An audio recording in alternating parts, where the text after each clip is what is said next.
Welcome to the third part in our series of applicant support vignettes, Effective Evidence. Before we commence the session, the QCT respectfully acknowledges the traditional owners and custodians of the lands on which it operates, and the important role of Aboriginal and Torres Strait Islander people in teaching and learning in Queensland.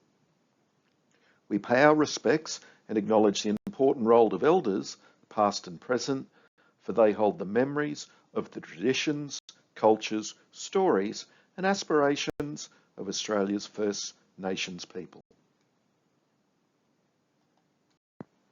Your presenters for the vignettes are Adam Malheiros and Samantha Blair, Principal Advisors with the Queensland College of Teachers Certification Team. We're sure you'll have questions after viewing this material, so make sure you jot them down and come along to the interactive reflection and question and answer sessions. There will be a session to accompany each vignette topic with dates to be advised.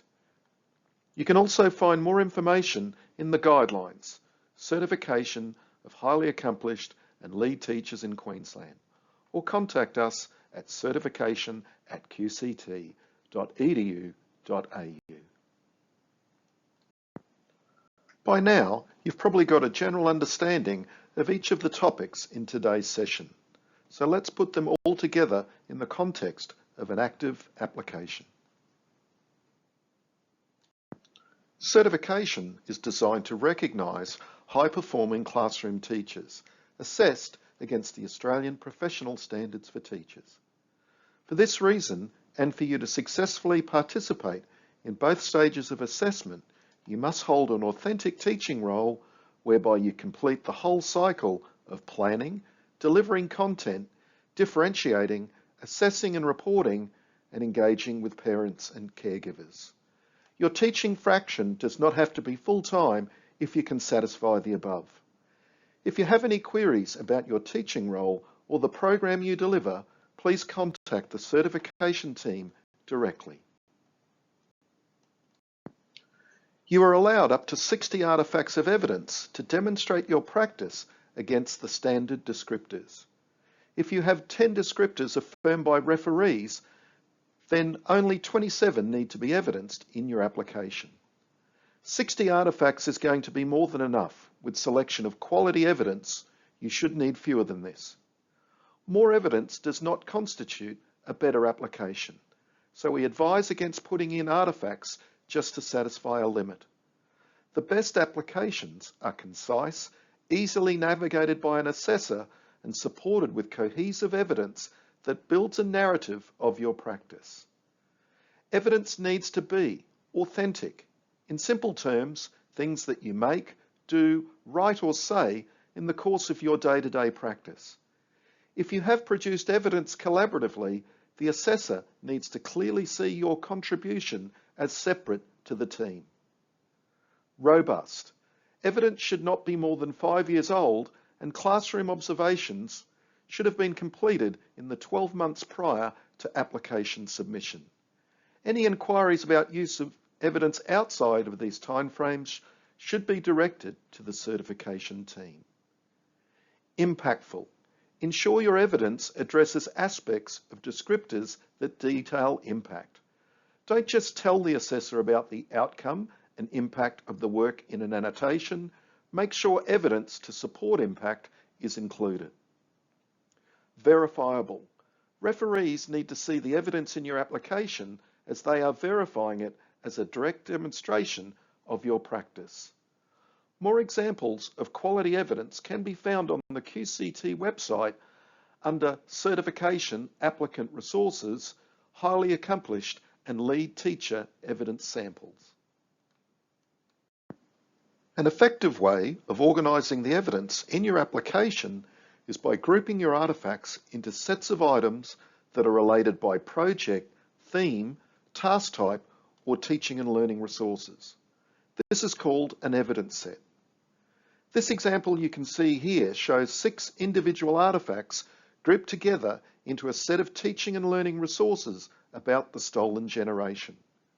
A single annotation can be written about an evidence set, making it easy to understand for your assessor and streamlined for you. Multiple descriptors can be addressed within an evidence set. In this example, possible highly accomplished descriptors include 1.3, 1.4, 1.5, 2.1, 2.2, 2.3, 2.4, 3.2, 3.6, 4.1, and 5.4. Most applicants for certification think about the important projects, tasks, and examples of their teaching practice and develop these into evidence sets in their application. More information can be found in the evidence section of the QCT guidelines and in AITSL's documentary evidence supplements for highly accomplished teachers and lead teachers, links for which are on screen. Artifacts are individual pieces of evidence and/or linked extracts that demonstrate an applicant's achievement against one or more descriptors. Examples include a unit plan, lesson plan, work program, lesson observation, personalised learning plan, short video, presentation, meeting minutes, assessment tasks, or other items.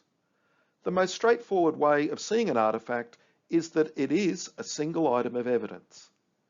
This can be as simple as one document, such as a lesson plan, a meeting agenda, or a worksheet. It could also be a short video or audio recording. It can seem difficult to select the best items to demonstrate your practice. One way to keep the size of your application manageable is to submit an extract of the key information from an item. Unit plans, presentations, and policies are often too big for an assessor to locate what's directly relevant. An extract from these, or multiple extracts linked together to illustrate the same practice, are another type of effective artifact. Extracts from larger items can be counted as one artifact if they are linked to the one specific activity. For example, linked extracts from one staff, faculty, year level or network meeting, one professional development session, one lesson observation, one excursion or incursion, or one similar activity are allowed to be counted as one artifact. In one staff or faculty meeting with colleagues to review a teaching and learning program, linked extracts could include relevant meeting minute extracts that detail the applicant's role in the review, an assessment data extract used in the review, a student survey extract again used in the review, and an extract of the reviewed unit plan with Microsoft Word track changes. These linked extracts can be counted as one artifact.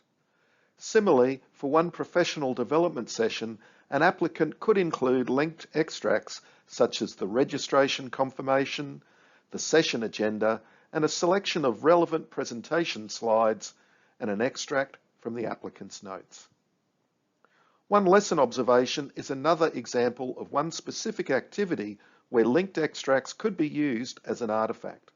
For example, an applicant might include a lesson plan extract, extract of lesson resources, and an extract from the lesson feedback. An excursion or incursion is another specific activity that an applicant might include linked extracts, including a risk assessment extract, parent-carer letter extract, and email extracts. Applicants should ensure that their linked extracts are related to one specific activity and not multiple faculty meetings, multiple professional development sessions, or other multiple activities when developing their artifacts. Linked extracts can also be counted as one artifact if they demonstrate the same teacher professional capability. Examples of teacher capabilities include using ICTs, developing assessment, engaging in professional learning, and mentoring pre-service teachers.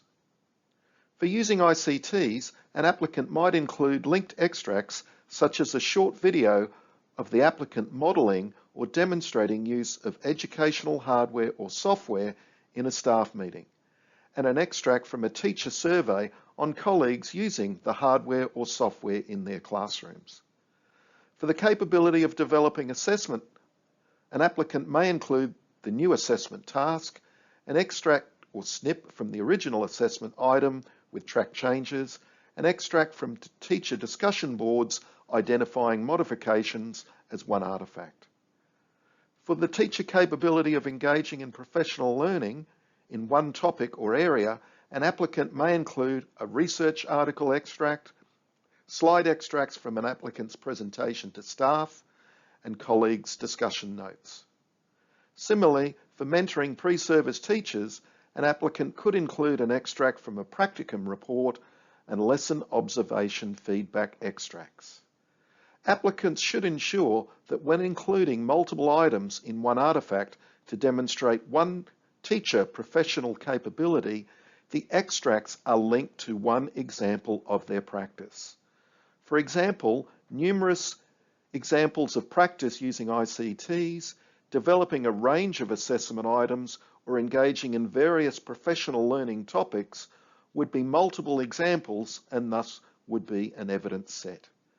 Applicants should ensure that when including multiple items in an artifact, they include linked extracts related to one specific activity or one example of that professional capability.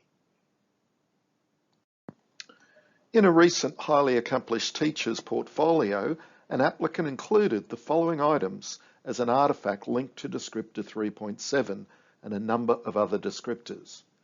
The items included a research article regarding parental engagement in learning, the applicant's annual professional plan or annual performance review with descriptor 3.7 as a professional learning goal, the school's pedagogy newsletter with an article on research in engaging parents and carers in learning, email trails between the applicant and colleagues regarding developing term subject newsletters for parents and carers, 4 subject newsletters for parents and carers developed by the applicant and colleagues for terms 1 to 4, applicant and parent emails regarding a subject newsletter and a parent newsletter survey. As the applicant did not include linked extracts for one specific activity or one teacher professional capability, these multiple items are not one artifact but are 7 artifacts. The 7 artifacts are an evidence set based on parent engagement in learning. As discussed in session 1, Understanding the Standards, the 5 Ps are a great way to unpack the descriptors. The focus area for descriptor 3.7 is engage parents, carers in the educative process. At the highly accomplished career stage, teachers are required to work with colleagues to provide appropriate and contextually relevant opportunities for parents, carers to be involved in their children's learning. The process for this descriptor is to work with colleagues, with the purpose to provide appropriate and contextually relevant opportunities for parents, carers to be involved in their children's learning. The particularities are appropriate and contextually relevant. To develop one artifact using linked extracts to demonstrate working with colleagues to engage parents in their children's learning, the following could be included.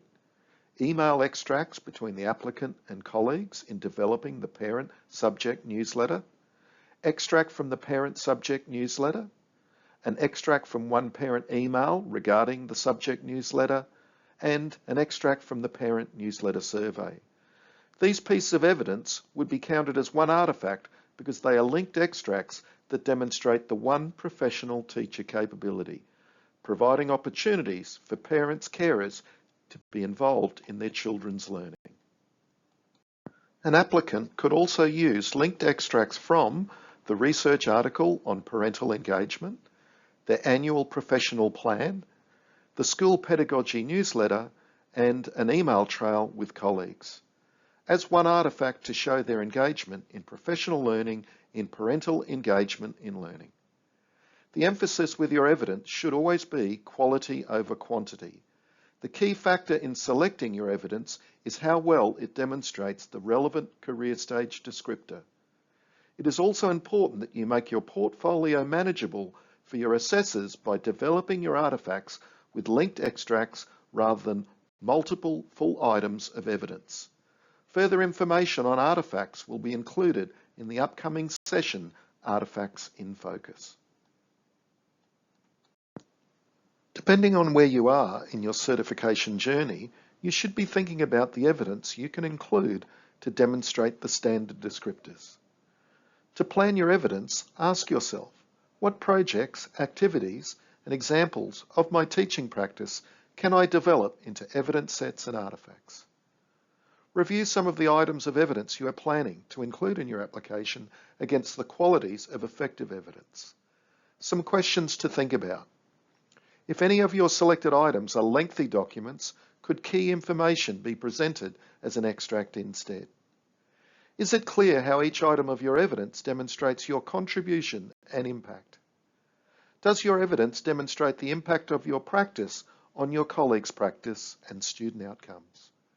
And does your evidence support what you are stating about your practice at your chosen career stage? Session 4 will focus on writing effective annotations. Don't forget the guidelines is the go-to document for information about all aspects of certification. You can also find information on the QCT website. This is updated frequently, so it's a good idea to check back regularly. After the annotation session, the first reflection, question and answer session is scheduled for July 16, repeated on July 18. This is an interactive session where you can bring your questions from webinars 1 to 4. Details about the session will be available at the beginning of Term 4. If you have questions in the meantime, contact the team at certification@qct.edu.au. Thank you, and we look forward to working with you on your certification journey.